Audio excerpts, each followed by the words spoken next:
mga Lods, magandang araw po sa inyo lahat. For today's video po, pag-uusapan po natin kung sino nga ba ang mas nakakatagal ng walang gerger, babae ba o lalaki? So sa tanong po ninyo na yan ay, ang sagot po dyan ay ang babae. Mas nakakatagal po kami ng walang gerger compare sa inyong mga lalaki. Bakit po?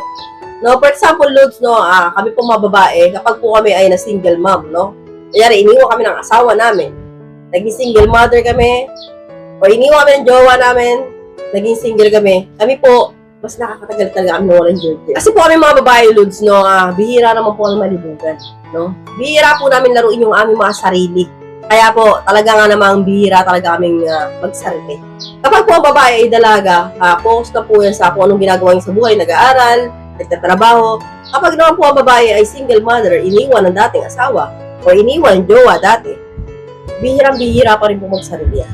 Kasi po takot po yan na magmahal muli ng mabilis kasi nga, baka lokoy ulit sila. Kaya po mas maganda Lods kapag LDR relationship, no, long distance relationship, mas nakakatagal talaga ang babae ng walang gerger, no, compare sa inyo mga lalaki.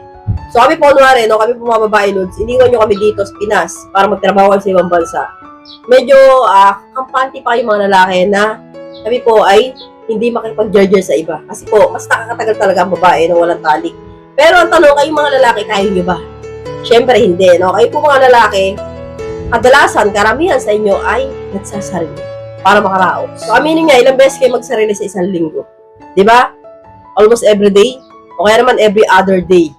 So, ganun kahilig ang sa lalaki. So, para po natin sa babae yung Lods, sa isang linggo, ang babae, minsan walang sarili.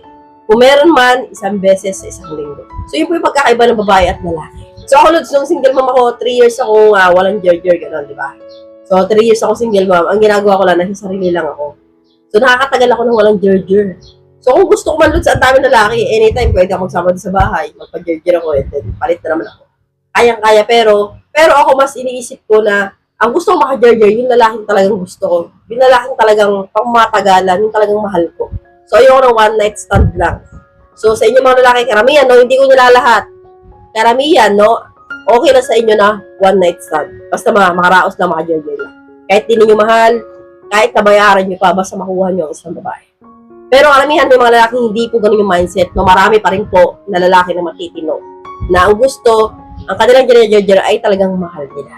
Kasi baka mamaya dyan, pumutok na lang yung mga butchi ninyo, no, sabihin nyo sa akin, ma'am, grabe ka naman. So, hindi ko po nilalahat, ha? Pero kung isa ka doon, bahala ka na sa buhay mo, tamaan ka, butas ka. So, hanggang dito na lang po tayo mga Lods. I hope you learned something new in this video. More videos to come. So, stay connected and see you again to my next video. God bless. Bye-bye!